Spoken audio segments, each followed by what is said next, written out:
AJ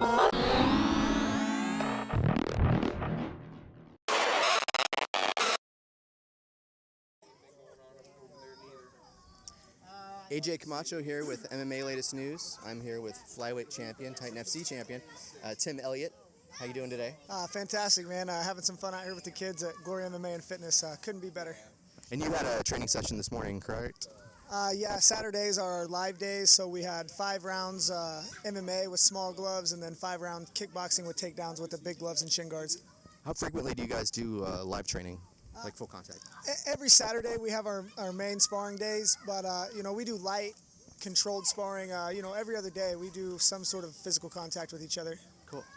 And with this fight, you're defending a title. Does that change anything for you, mindset-wise? No, not really. I try to go in the same with the same attitude at every fight. No guy's different really. I just picture that I'm fighting the best guy in the world at that weight class, and I go out like I'm fighting the best guy. And your opponent, Felipe Efren, he's on a pretty good streak here that he's been riding to the title shot. He's a very linear fighter, though. He's explosive. He's has some devastating strikes, but he's very linear. Whereas you're explosive too, but you have an orthodox kind of footwork style. How do you think that your style fits against his? I feel like it does really well. He's pretty basic, really AB, has Muay Thai kickboxing, but I have guys here like James Krause and Gaston Reno who their technical striking is way better than this guy's. So I feel confident that with that kind of style that I'll do well.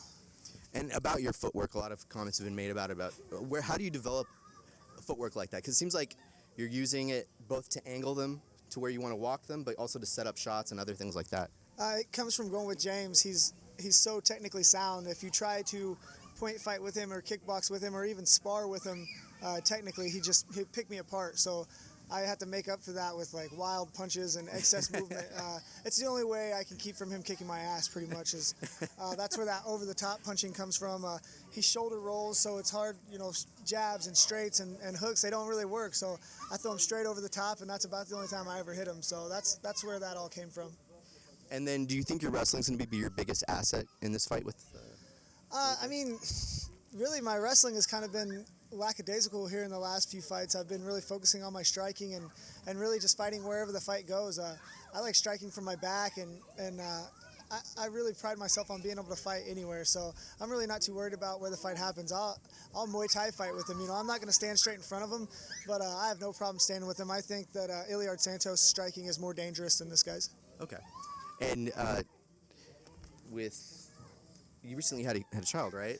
4.5 months ago, I had a baby girl. Congratulations. Thank you. Does that change your mindset at all? Because for me, when I had my kids, I started crying at like movies more that had kids in it and stuff like that. I'm for sure more emotional, but it took a lot of stress off me. It didn't really motivate me to be, work hard or anything. It really, I've slimmed my training down to just 1 time a day, to where before the baby I was doing 2, sometimes 3, and I would just dread coming to practice, and I was just wore down all the time, and it was starting to wear mentally on me, like it was becoming work, and now I'm coming 1 a day. I'm eager to get to practice every day. I'm able to make it through a whole practice without killing myself, and I'm having fun. So it's back to being more like a hobby for me, and I'm having fun again. I'm with a promotion that they appreciate guys going out there and being exciting. If you get a finish in Titan at all, you get $1,000 no matter what. So they're really encouraging guys to go out there and be exciting and get the finish. So things couldn't be better, really. Yeah, and with you being let go from the UFC, has that changed your mindset? Because you've always been a kind of die on your own shield kind of fighter, all or nothing sort of fighter. Have you been contemplating, should I be going for the win regardless, or should I still keep going for the kill every single time? My main thing is to try to put on a show and be exciting. It's not just about fighting. If you're winning and beating everybody but nobody wants to watch you fight, then what's the point? I was a little reserved in the UFC. I kind of fought more like how I thought they wanted me to fight rather than, going out there and being myself.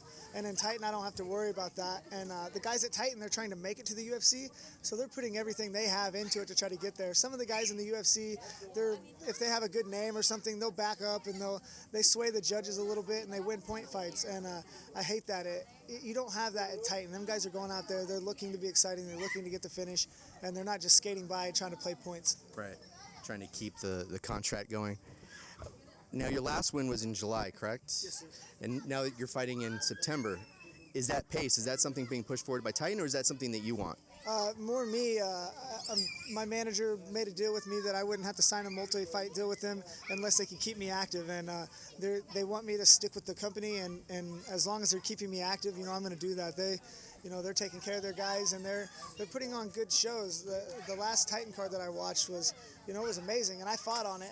I'm not even talking about my fight. Every other fight that I watched was just amazing. So they're putting together a good product, and hopefully the fighters can get compensated for that. Definitely.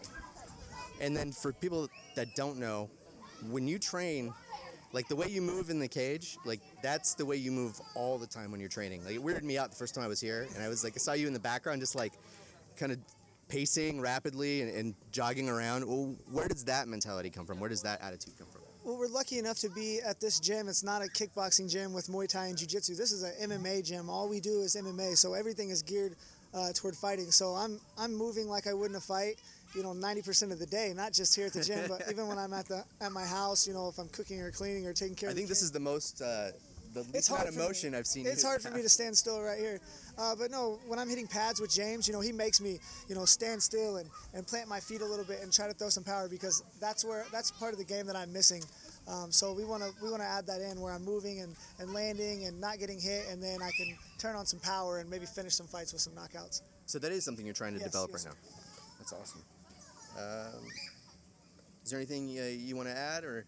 I just want to shout out to the gym, and Glory MMA and Fitness. These guys, I moved from a different gym to come train here, and I went and trained at, Uriah Faber's gym, Dominic Cruz's gym.